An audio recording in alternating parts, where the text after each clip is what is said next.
सर्वेभ्यः हृत्पूर्वकनमस्काराः स्वागतम्. Welcome to class 30 of Learn to Chant Soundaryalahari of Adi Shankaracharya.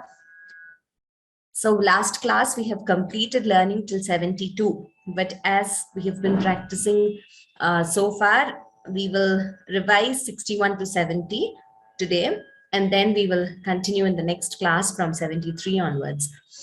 So as usual, I will chant 61 to 70 once in the beginning, and then request you to please raise your hand, whoever is willing to chant individually. I will call out your names. As soon as I call out your name, please unmute, and you can chant whichever verse is displayed on the screen. And that's how we will go on. So we will see how many we can cover in today's class, but I'm hoping that many of you get a chance to chant. If there is anyone who has been waiting for a very long time and not got a chance to chant, you can send me a chat message. So I will prefer those who have not chanted even once, in case you've been waiting and you haven't chanted even once individually in class. So let us begin with Guru Vandanam and Mangala Shlokaha, followed by verses 61 to 70.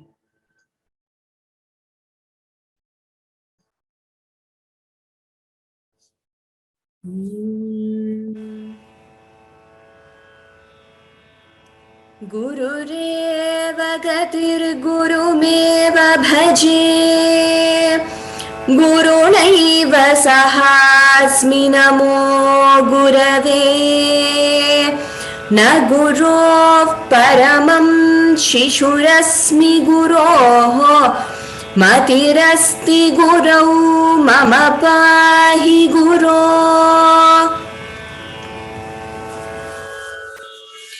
श्रुतिस्मृतिपुराणानामालयं करुणालयं Namami भगवत्पादशङ्करं लोकशङ्करम् Saundaryalahari कर्त्रे सर्वमङ्गलदायिने शङ्कराचार्यवर्याय यतिराजाय ते नमः।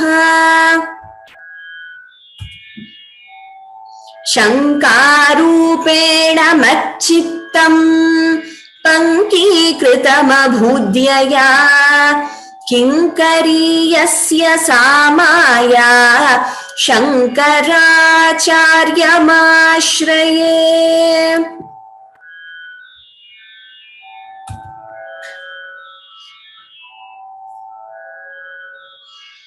शिवशक्त्या युक्तः यदि भवति शक्तः प्रभवितुं न चेदेवं देवः न खलु कुशलः स्पन्दितुमपि अतस्त्वामाराध्यां हरिहरविरिञ्चादिभिरपि प्रणन्तुं स्तोतुं वा कथमकृतपुण्यप्रभवति।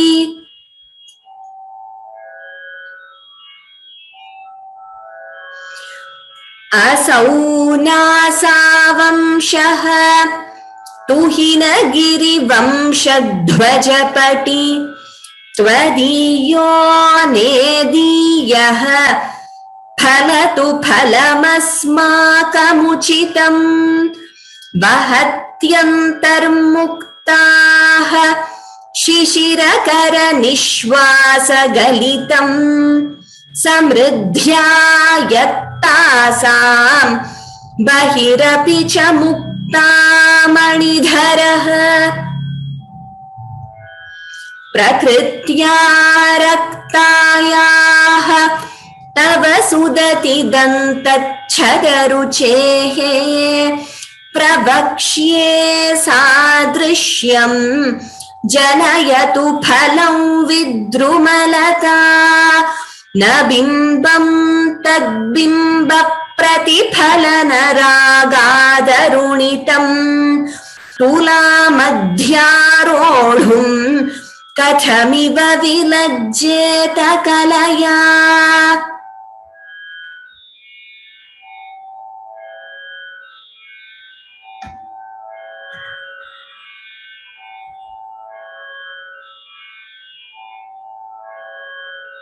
स्मितज्योत्स्नाजालं तव वदनचन्द्रस्य पिबतां चकोराणामासीत्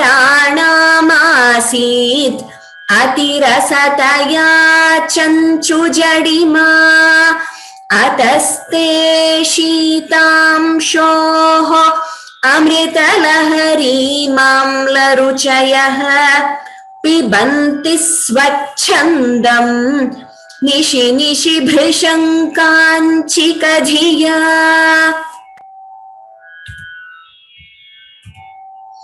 अविश्रान्तं पत्युः गुणगणकथाम्रेडन जपा जपा पुष्पच्छाया तव जननि जिह्वा जयति सा यदग्रासीनायाः स्फटिकदृशदच्छच्छविमयी सरस्वत्या मूर्तिः परिणमति माणिक्यवपुषा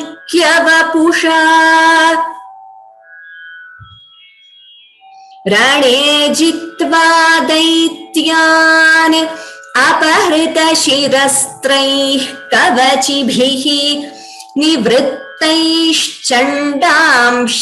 त्रिपुरहर निर्माल्य विमुखैः विशाखेन्द्रोपेन्द्रैः शशिविशदकर्पूरशकलाः विलीयन्ते मातः तव वदनताम्बूलकबलाः विपञ्च्या गायन्ती विविधमपदानं पशुपतेः त्वया रब्धे वक्तुं चलितशिरसा साधुवचने तदीयैर्माधुर्यैः अपलपिततन्त्रीकलरवां निजां वीणां वाणी निचुलयति चोलेन निभृतम् कराग्रेण स्पृष्टं तुहिनगिरिणा वत्सलतया गिरीशेनोदस्तं मुहुरधरपानाकुलतया करग्राह्यं शम्भोः मुखमुकुरवृन्तं गिरिसुते कथंकारं ब्रूमः तव चिबुकमौपम्यरहितम् भुजाश्लेषान्नित्यं पुरगमयितुः कण्टकवती तव ग्रीवाधत्ते मुखकमलनालश्रियमियं स्वतश्वेताकालागरुबहुलजम्बालमलिना मृणालीलालित्यं वहति यदधोहारलतिका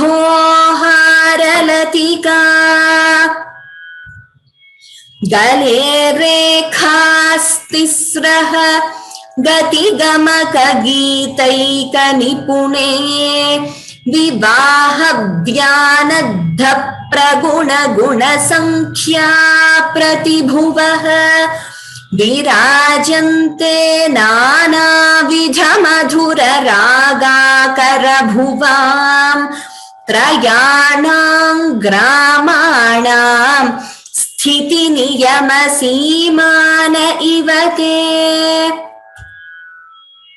मृणाली मृद्वीनां तव भुजलतानां चतसृणां चतुर्भिः सौन्दर्यं सरसिजभवस्तौति वदनैः नखेभ्यः सन्त्रस्यन् प्रथममथनादन्धकरिपोः चतुर्णां शीर्षाणां सममभयहस्तार्पणधिया. Okay, so that is 61 to 70, a quick revision.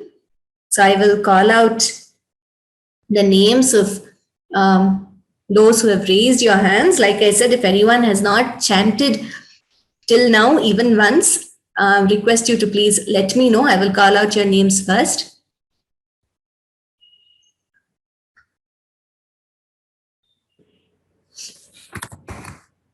Shivaraman Mahodaya.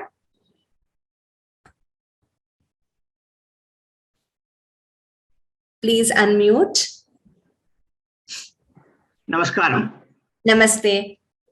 I will just 61. Okay. Asau nasa vamshaha duhinagiri vamshadvajapati tvadhiyo nediyaha phalatu phalamasmakamuchitam vahatyantar muktaha Shishirakara nishvasa galitam samridhya yattasam bahirapicha mukta manidharaha. Uttamam Mahodaya. The first line, could you repeat once? Asau nasa vamshaha duhinagiri vamshadvajapati. Here I'm hearing it as tuhina. It is not tuhina, it is tuhina. Na. Tuhina. Yeah, yes, Uttamam. The last line, it is mukta mani. There it is na, but first line it is tuhina. Duhina. Yes, Yeah. Uttamam Mahodaya. Thank That's you. the only. Yeah, Dhanyavadaha. Well chanted. Dhanyawad. Whoever has chanted, request you to please lower your hand.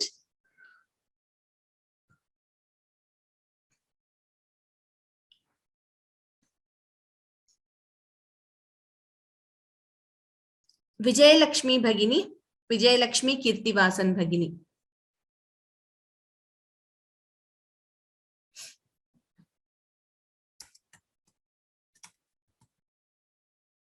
Please unmute. Ram Ram. Ram Bhagini.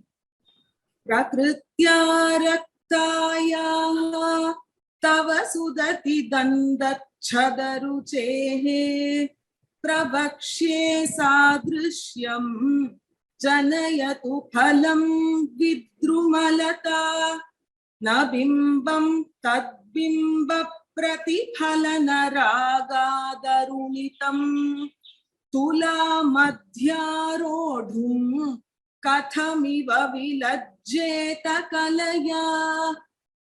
Uttamam Bhagini. Well chanted. Dhanyavadaha. Okay, next. Kirtana Ratnadhar Bhagini.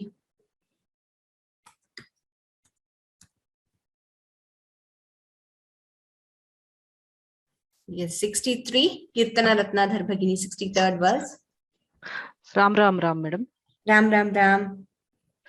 Smita Jyotsna Jalam Tava Vadana Chandrasya Pibatam Chakorana Masit Atirasataya Chanchu Jadima Ataste Shitam Shoho Amrutalahari Mamla Ruchayaha Pibanti Swachandam Nishi Brushang Kanchika Dhiya.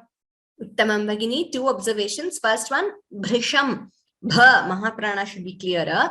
Then Amrita. So it should not be heard as Amruta. It is not U. There is no Ukara there. It is Amrita. Okay, that is one word where we all need to be careful with our pronunciation. Yes, it is Amrita. Amrutalahari. Yes, so only these two. Okay. Dhanyavadaha Bhagini, well chanted. Whoever has chanted, please lower your hand. Just looking at whoever has not chanted even once.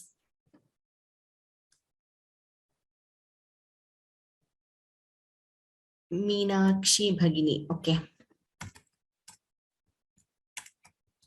Meenakshi Bhagini, please unmute. Meenakshi Bhagini, it says that you're using an older version of Zoom, so I will not be able to unmute you, but let me try. Did you get a link, Meenakshi Bhagini? Yes, Meenakshi Bhagini. Namaste, Ram Ram. Ram Ram Ram. Avishrantam padhyuhu gunagana katham redana japa pushpachaya tava janani jihva jayati sa yadagrasinaya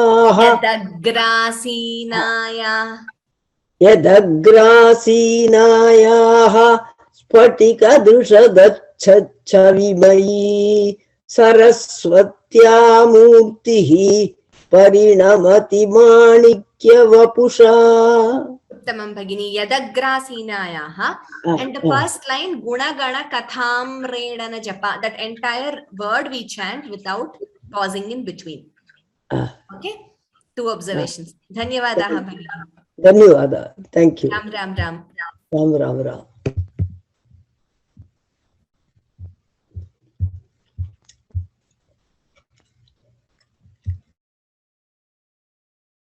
Raji Raghavan Bhagini.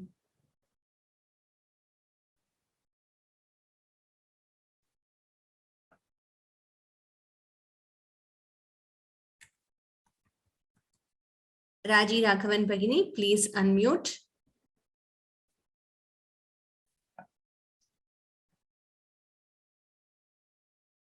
Raji Raghavan Bhagini, please unmute.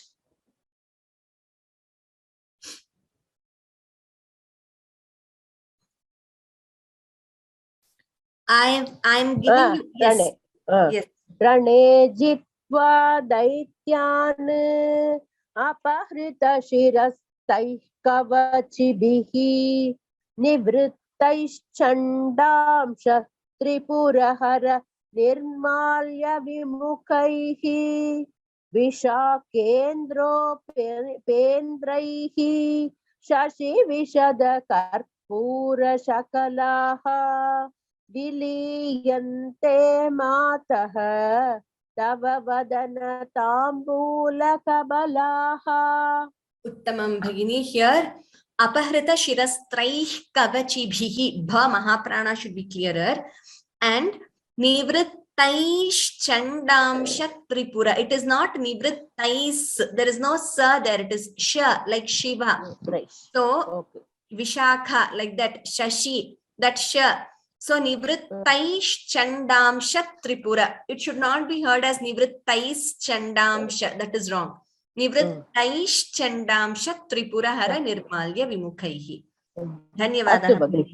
Dhanyavada. Yeah. So this sa and sha differentiation, all of you, please be careful. Vishalakshi Kannan Bhagini, yes, of course, it is not early at all. Even first class you can chant. Vishalakshi Kannan Bhagini. Yes, madam. Ram Ram Ram, madam.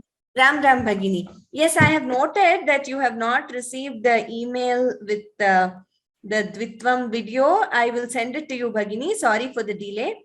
No, it's okay, ma'am. Anyone else, if you have sent me an email and I haven't replied, you can please send me a reminder email, because sometimes there are many emails and I might just miss replying.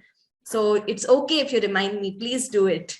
Yes, Bhagini, Vishalakshi Bhagini. Okay. We will chant the next verse. 66. Okay. Vipancha gayanti vividamapadanam pashupatehe tvaya rabde vaktum salita shirasa sadhu vachane tadiryai madhur apalapita tantri kalaravam nijam veenam vani nichulayati cholena nibhritam. Your Mahapranas everywhere should be clearer, Bhagini. Maybe, I mean, once you start attending regularly, it will become better. Okay. Vividham apadanam. So if you see the yellow mark on screen, the highlight. That Yes, is to show that there is a Mahaprana there. So Okay, that ma'am. should be chanted clearly. Vividham apadanam tvaya rabdhe vaktum. Could you Okay. chant again with the Mahapranas everywhere? Okay, I'll try, madam. Hmm. Vipanchayayanti. Gayanti. I'm sorry. Vipancha gayanti vividam apadanam. Vividham apadanam. Vividha. Dha Vividam Mahaprana. apadanam pashupatehe tvaya rabde vaktum. Tvaya rabdhe. Tvaya rabde vaktum. Your Mahapranas are not being heard clearly, Bhagini. Please go back to the recording. Yeah. And every day the recording is uploaded. Maybe in a day or two, today's will be uploaded. So please listen to how we chant, and when you chant, how it is heard. So when you chant, it is heard as Vividham apadanam. It is Vividham apadanam. Okay, madam. Okay. Okay. Shall I try So again? Or? you can try the second line maybe. Okay. Tvaya rabde vaktum chalita shirasa sadhu vachane. Sadhu vachane. Sadhu vachane. Slightly better, but once you listen, you will know the difference. Okay, madam. Okay. So you will know that you're using more of your breath. So I would request you to please go to the video in the first class and the second class, Yes, where we have learned the difference between Alpa Prana, Mahaprana letters. Yes, madam. And how to pronounce them. Yes. Okay, Bhagini. So this will help you in pronouncing any Sanskrit word, any shloka. Okay, ma'am. Dhanyavadaha, Bhagini. Dhanyavad. Yeah, and it is never too late to join. You can join anytime. The recordings are available. So I would request you all to please join whenever, even if it is in the middle of the course, it's okay. Just not only for you, for your friends or anyone, you could also tell them. Okay.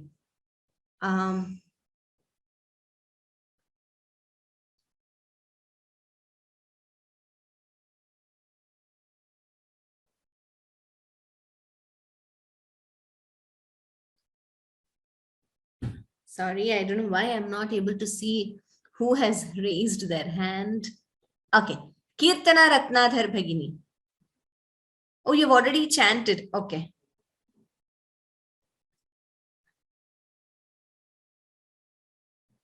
Anuradha Kannan Bhagini.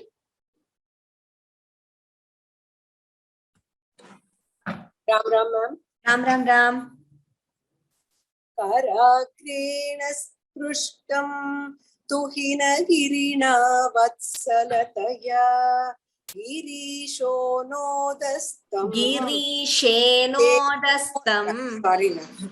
Girishenodastam muhuradharapanākulataya karagrahyam shambhoho mukhu mukura vrittam. Mukha mukura vrintam girisute kathankaram brumaka tava chibukamauppam yarahitam. Can I read once more, ma'am, properly? Okay, Bhagini. But you were okay. I mean, there were just a few errors which I already pointed out, but yeah, you could read. Karakrena sprishtam tuhina girina vatsalataya girisho Girishenodastam. You are chanting a sho, no? It is sheno. Yeah, I have like practiced that way so wrongly. Girishenodastam muhuradharapanākulataya karagrahyam shambhoho mukha mukura vrintam girisute kathankaram brumaka tava chibukamauppam yasrahitam. Uttamam Bhagini. Just fluency, if you improve, Yes, that would be good. Dhanyavadaha. As soon as you finish chanting, I request all of you to please lower your hand and mute yourself. Tripura Sundari Ramamurthy Bhagini. Please unmute.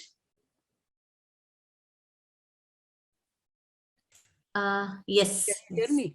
Can you hear me? Yes, yes. Ram Ram Mहोदय. Ram, Ram, Ram.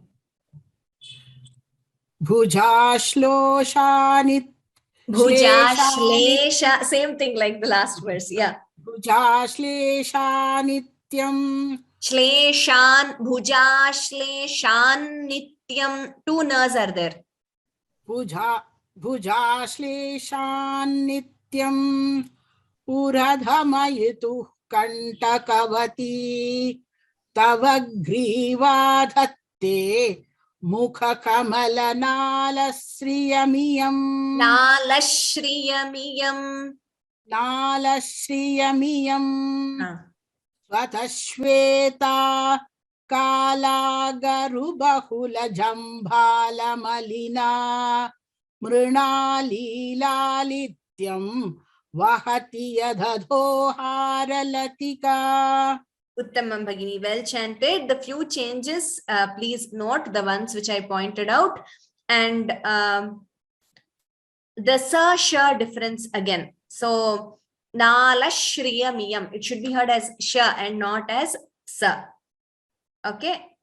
Dhanyavadaha Bhagini. Well chanted. Jayashri Shankar Bhagini.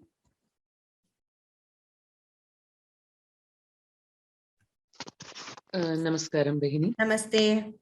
Okay.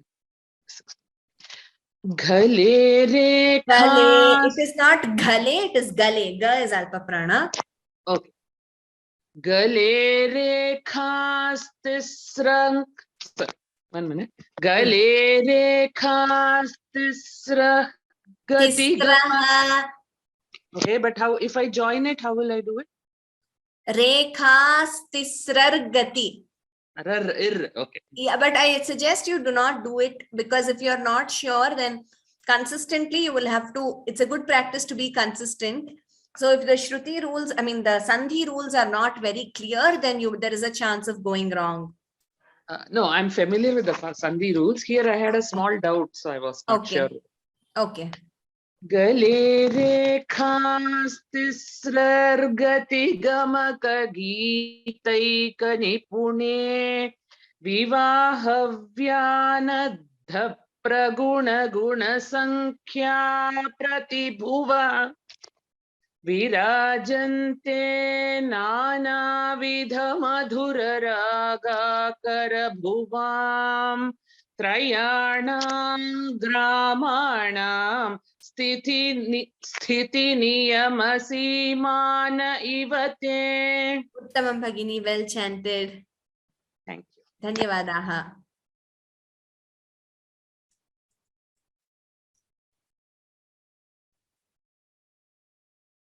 Please lower your hand, whoever has finished chanting. Annie Mari Bhagini. Namaste. Namaste. Mrunali mruddinam, mrunali mrudvinam, tava bhujalatanam chatasrinam, chaturbhis saundaryam, sarasi jhabavastauti vadanaihi. I couldn't hear that part, Bhagini. Could you repeat from Sarasija? From Sarasija? Yes, Chaturbhi saundaryam. Chaturbhi saundaryam. No. Chaturbhi saundaryam sarasija bhasvastauti vadanaihi. Sarasija bhavastauti. Sarasija bhavastauti vadanaihi. Nakhebhyas santrasyan prathamamathanadandhakaripoho Chaturnam Shirshanam Samamabhayahastarpanadiya. Uttamam Bhagini, very well chanted. Chaturnam, the dirgha, if it is clearer, that would be better. Samamabhaya hastarpanadhiya. So, I mean, some verses are tongue twisters in Soundaryalahari, but very good effort and well chanted, Bhagini. The few things I pointed out, please remember, like Chaturbhis Soundaryam. Okay? Yes. Yeah. Dhanyavadaha Bhagini. Very well done.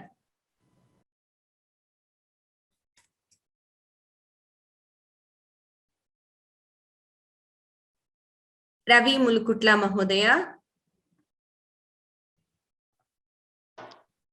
Ram Ram Guruji. Can you hear Ram me? Ram Ram. 61. Yes, 61.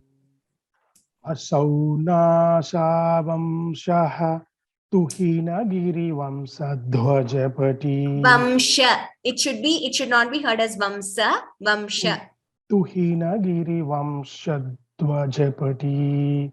Tvadiyo Nediyaha Phalatu Phalamasmagamuchitam Vahantyam Tarmuktaha. Vahatyantar. It is not Vahantyantar. Vahatyantar. Vahatyam Tarmuktaha Sisiratara Nishwasagalitam Samrudhyayattasam Bahirapicha Muktamanidharaha.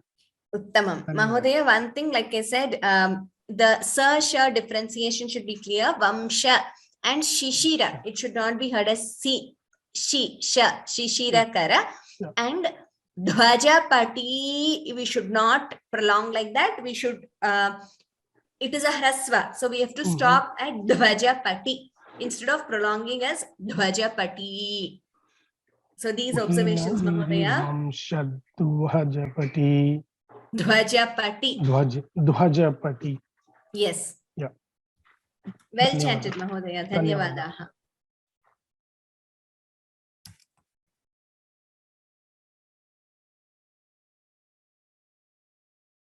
Jayanti Ramesh Bhagini.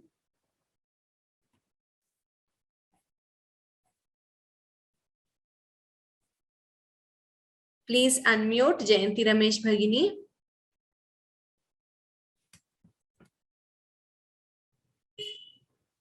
Please unmute. Jayanti Ramesh Bhagini.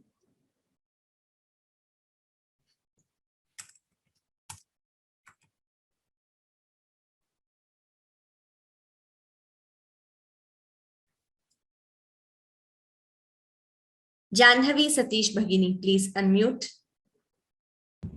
Ram Ram Ram. Ram Ram Ram. Can you hear me? Yes, I can hear you, Bhagini. 60-second bus. Okay. Yes, Prakriti.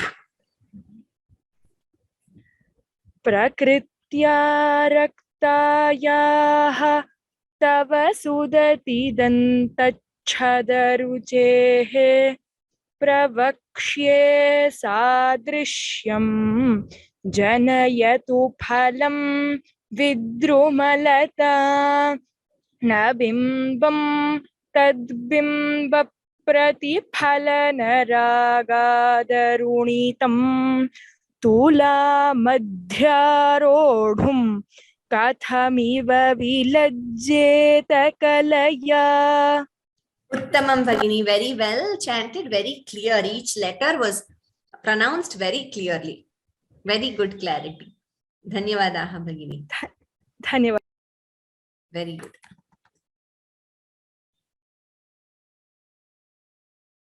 Pushkala Bhagini.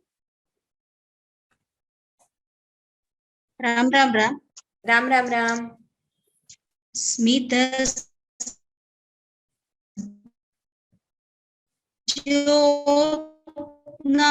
Jalam Tava Vadana Chakoranamasi Atirasataya Chanchujadima Ataste Sitam Shoho Amritalakari Mamla रुचयः पिबन्ति स्वच्छन्दं निशि निशि वृषं काञ्चिकदिया.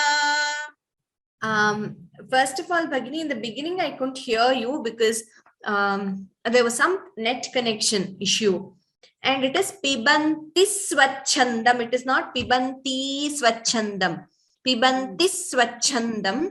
Nishi Nishi Brishang Kanchika Dhiya. The Mahapranas should be clearer. Just the first line, could you repeat? Because like I said, I couldn't hear you. Smita Jyotsna Jalam. It is Smita Jyotsna. It is not Jyotsna. It is Jyotsna. J and Y together. Okay. Smita Jyotsna Jalam. Yes. Smitas Jyotsna Jalam Tava Vadana Chandrasya Pibatam. Okay. The Smita Jyotsna, that pronunciation should be clearer, Bhagini. Please go through the recording. It will become clearer to you and you could practice. Dhanyavadaha, Bhagini. Ram, ram, ram.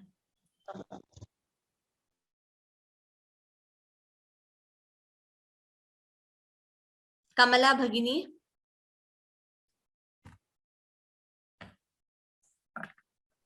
Ram Ram Ram. Ram, ram, ram. Avishrantam yatyuhu. Patyuhu.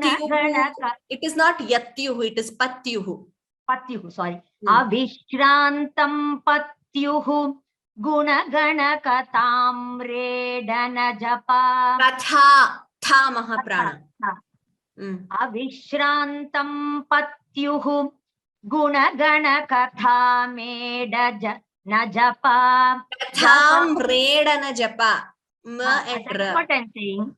Okay. Avishrantam Katyuhu gunagana katham reda. Barabar ma? Yes. Yes. Katham reda najapa. Japa pushpachaya. Tava janani jihva jayati sa. Yadagrasinayah. Spatika drisha dachachavimayi. Saraswatya murtihi.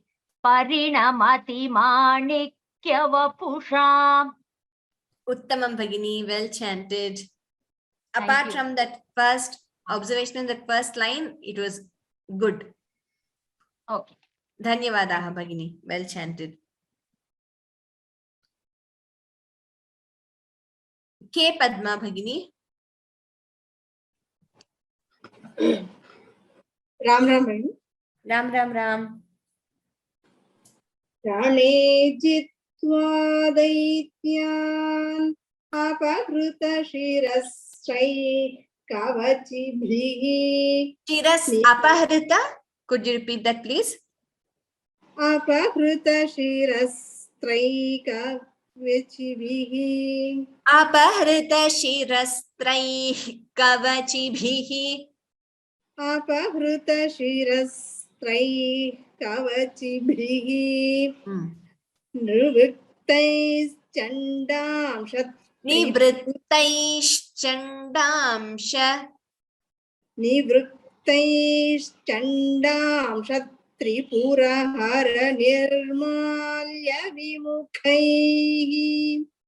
Vishakhendropendraihi.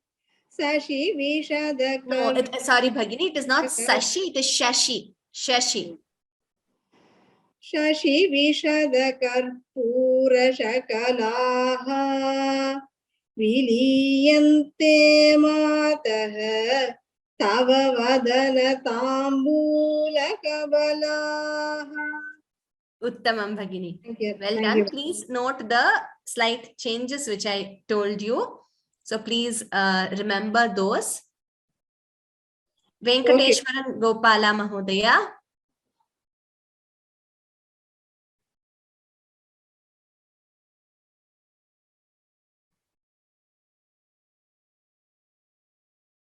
Okay, suddenly I don't see his name. Just a second.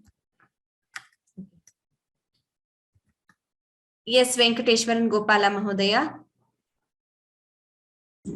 Namaskar, namaskaram. Namaste, namaste. Namaste. Yes. Vipancha gayanti vividamapadanam pashupatehe tvaya rabdhe vaktum chalita shirasa sadhu vachane tadiyair madhuryaihi अपलपित तंत्री कलरवां निजां वीणां वाणी निचुलयति चोलेन निभृतम्. Very well chanted, Mahodaya. Very clear. And Nijam, Veenam, Vani there also. It was very clearly chanted, the combining of the Sandhi. Dhanyavadaha, Mahodaya. Well done. Dhanyavadaha. Well chanted.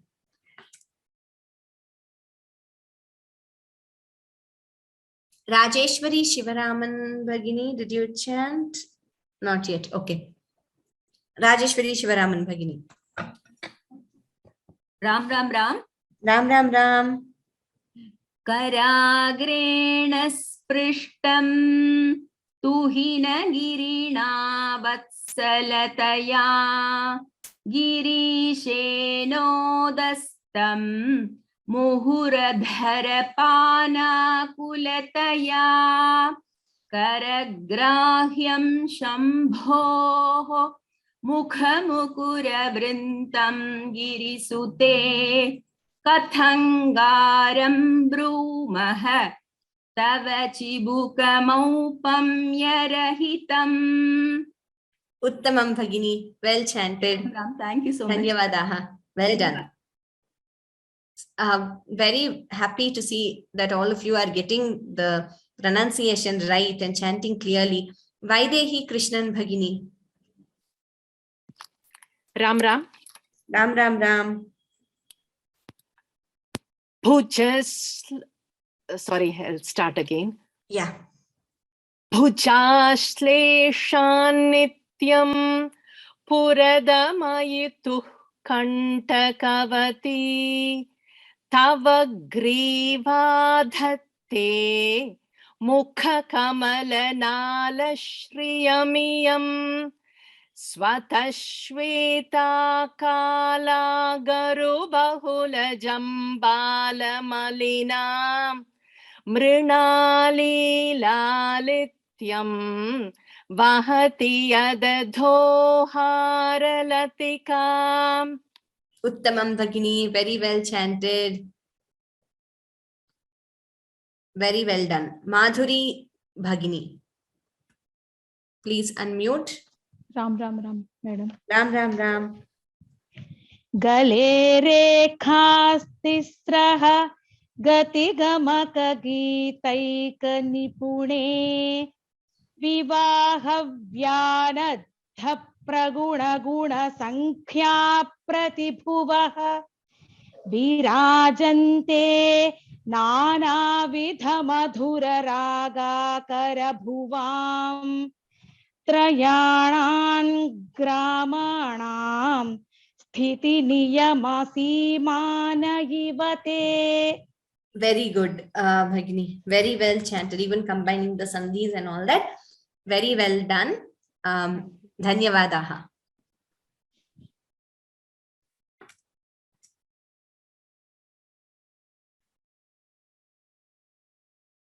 Jayanti Sridhar Bhagini.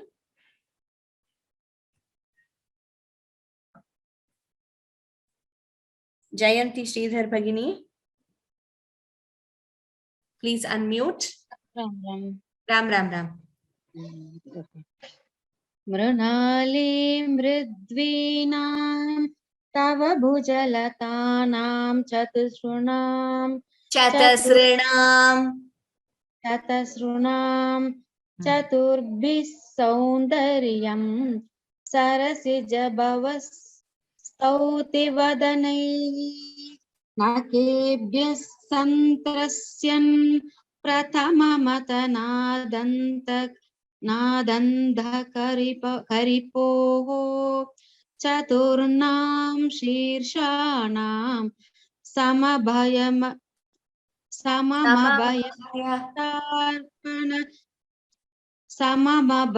hastarpana dhiya.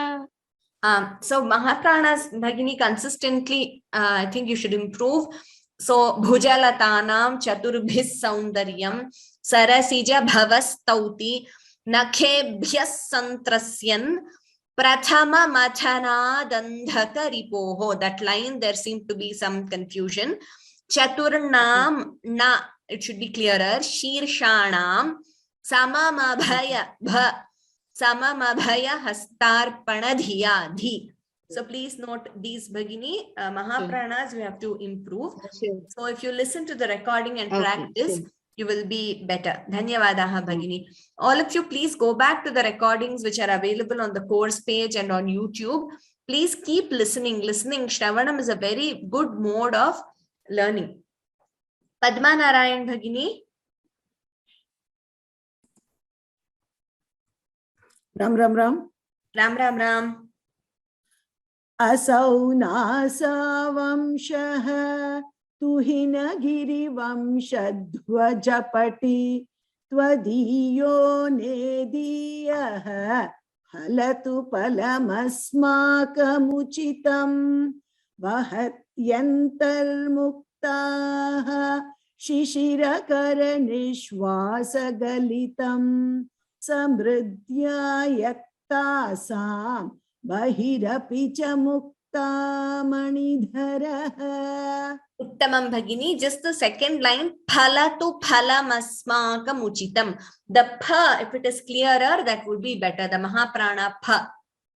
Phalatu phalamasmakam uchitam. Uttamam, well chanted Bhagini. Dhanyavadaha. Thank you. Very, very good. Janaki Bhagini. Janaki Bhagini. Ram Ram Ram. Nam Ram Ram.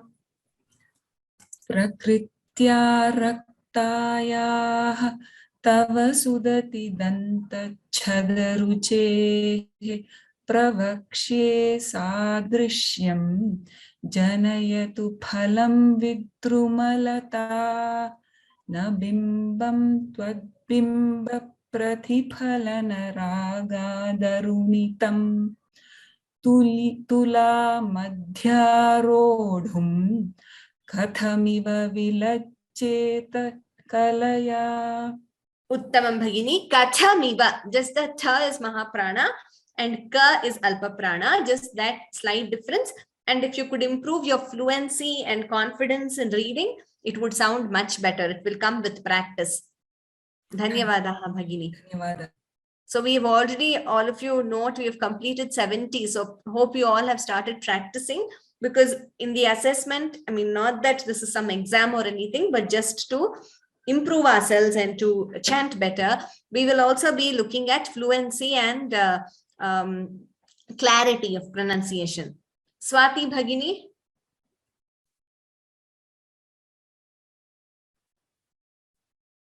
Swati Bhagini, please unmute.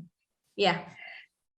Smitachotsnajalam Tava vadana chandrasya pibatam chakoranamasit atirasataya chanchujadima ataste shitam shoho amritalahari mamlaruchayah pibantas Chandam nishi nishi bhrisham kanchikathiya. Uttamam Bhagini. Well chanted. Very good. Radha Ramaswamy Bhagini. Ram Ram Ram. Ram Ram Ram. Avishrantam patyuhu Gunagana kathamredana japa japa pushpachaya tava janani jihva jayati sa yadagrasinayaha spatika drishadachachavimayi sarasvatya murtihi parinamati manikya vapusha. Uttamam Bhagini. Well chanted. Well done. Dhanyavadaha. Shyamala Ramachandran Bhagini. Some of you are chanting very well, but it would be better if you can improve the confidence and, the fluency with which you chant. Meaning, you should be so confident that even without looking into the text, You must be very clear about what word comes next. Then that it shows in your chanting. Your chanting will be very powerful. You can experience it yourself. If you have mastered something, some shloka or anything, the way you render it will, the effect will be very different from when, say, you're still trying to understand the words and being very careful while chanting. So the intention is that, or the aim is that we get to that stage where we are very confident. Even if we keep the text in front of us before chanting, we are very confident and we chant with that clarity. Okay, so then that will be very powerful. Namaste, Bhagini. Shall I start? Yes, Bhagini. Rane jitva daityan apagrita shirastrai kavachibhihi. Shirastrai, that her, half her, if it is heard, jihva muliya, if it is heard more clearly, it would be better, Bhagini. Could you repeat that, please? Rane jitva daityan apagrita shirastrai kavachibhihi. Uttamam. Nivrittais chandam Tripurahara nirmalya vimukhaihi vishakhendro pendraihi shashi vishada karpura shakalaha viliyante mataha tava vadana tambula kabalaha. Uttamam, Bhagini. Very well chanted. Even the second time when you chanted, the Jihva Muliya also was excellent. Very clearly heard. Dhanyavadaha, Bhagini. So that is the aim of chanting, that we are so clear that someone who is listening to us even without a script should be able to know exactly what the letters are. Radhika Panuganti, Bhagini. Please unmute. Ram Ram Ram. Ram Ram Ram. Vipanchya gayanti vividhamapadanam pashupatehi tvaya rabdhe vaktum chalita shirasa sadhu vachane tadiyair madhuryaihi apalapita tantri kalaravam nijam veenam vani Nichulayati cholena nibhritam. Okay. Nijam Veenam Vani. Na should be clear. Okay. It should not be heard as na, Bhagini. It should be heard clearly as na. Last line again, please. Nijam Veenam Vani. Vani. Vani. I'm only hearing it as Vani, Bhagini. It should be heard as Vani, na. Vani.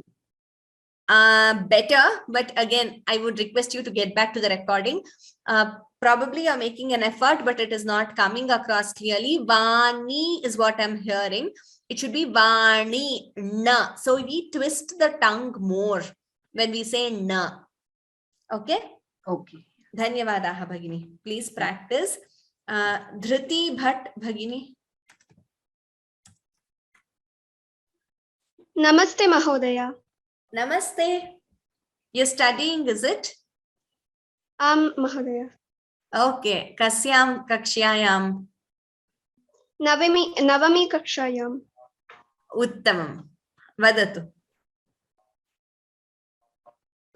Karagreణ sprishtam tuhina girina vatsalataya girishenodastam muhuradharapana kulataya karagrahyam shambhoh mukhamukuravrintam girisute kathankaram brumah tavachibukamaupamyarahitam. Very good, Dhriti. Your way of chanting, the style is very nice, very musical. Well chanted, you could improve your fluency, okay, while chanting. Very good. Astu Mahodaya. Dhanyavadaha. Uttamam. Shubham Bhuyat. All the youngsters here in class, I would suggest that you please attempt memorizing. That would be very good. It was a very good exercise to improve your focus, memory, concentration.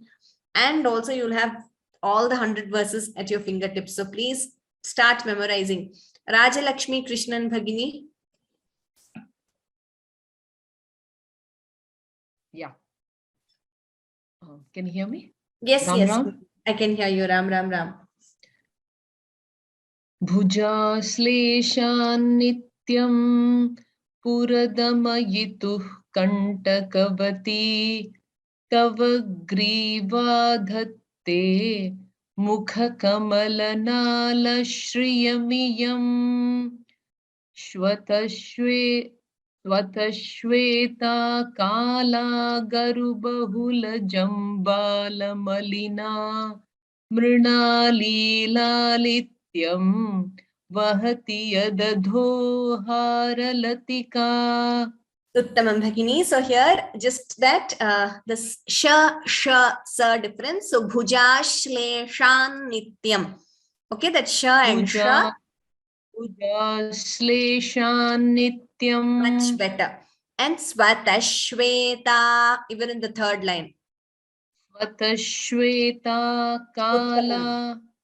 Uttamam Bhagini. Thank you very much. Thank you very Yes. much. So just the sa sha difference, if you're conscious of it while chanting, it would be better. Dhanyavadaha Bhagini. Thank you very much. Thank you. Well chanted. Krishna Narayan Mahodaya. Namaste Ram Ram Ram. Namaste Bhagini. Vadatu. Gale rekhastistraha gati gamaka gitaika nipune vivaha vyanadha praguna guna sankhya prati bhuvaha virajante nana vidha madhura raga karabhuvam trayanam gramanam sthiti niyamasīmāna ivate. Uttamam. Well chanted, Krishna Bhagini. Thank you very much. Nikhil Bhatt Mahodaya.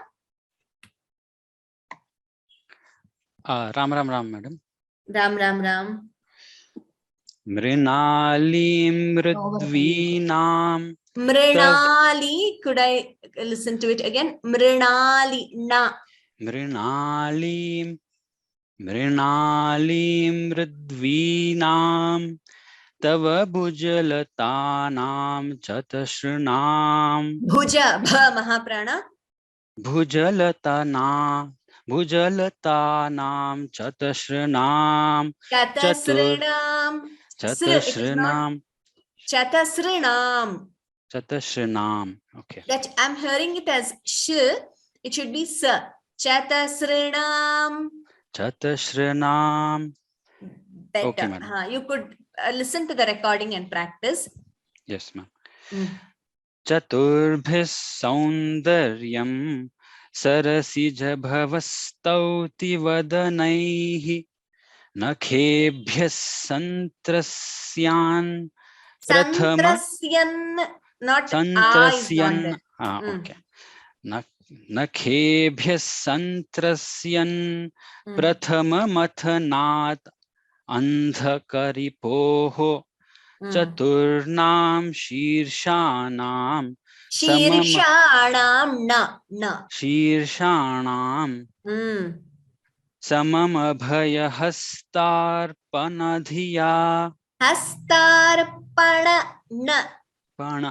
Okay, I think the ners I have to practice. Pronunciation, Mahodaya. Like when I tell you, you are chanting it correctly as na, but while you're chanting together in a line, you're tending to chant it as na. Okay, so please note that, and if you're aware of that difference when you're chanting na and na, then that would be better. You will chant clearly. Dhanyavadaha Mahodaya. Thank you, madam. Well done. Very happy listening to so many of you. I'm sorry we don't have time for others today. Around 32 chanted today. We will have more opportunities. So next class, I will continue from 73 onwards. And Rajalakshmi Bhagini Dvitvam video. Okay, so there is one video on YouTube which we did in our Suprabhatam course, where Saumya Bhagini came and spoke to us about nuances of pronunciation, including Dvitvam. So that is a very, very succinctly she has put exactly technically what Dvitvam is. So many of them who have listened to it appreciate Dvitvam better while chanting. If you have not received the video, see, one option is you go to YouTube, you search Vyoma, learn to chant Suprabhatam, Saumya, and a special session on grammar or something like that, and you will get it. Even if you go to Suprabhatam, learn to chant Suprabhatam Vyoma, in the playlist it is there. I will once again send it to those who have not received it, but request you to please send me an email, because generally all the registered emails are a part of the group, but I don't know why sometimes due to some issues in the software, I guess, some email IDs they say are not included. So such attendees let us know that it's not included, so we manually do it. So if you want to receive the link to that video, you can't find it and you haven't received it yet, please send me an email and I will reply with the link to the video. Okay, so let us conclude as usual with Shanti Mantraha, and next class we will continue with 73. Okay, Hema Satyan ma'am has sent the video here. Dhanyavadaha Bhagini, but I'm afraid I'm unable to copy the link to share it with everyone. No, unable to copy it, Bhagini. I don't know why that's the case.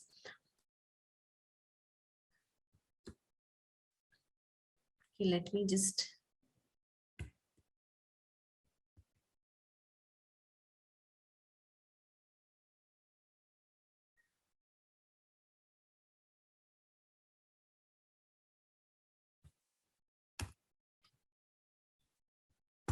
Okay, unable to copy it. Sorry, I will send it again. So please let whoever has not received it, you can send me an email at brunda.vyoma@gmail.com and I will reply to your email with the link. Okay, let us conclude with Shanti Mantraha.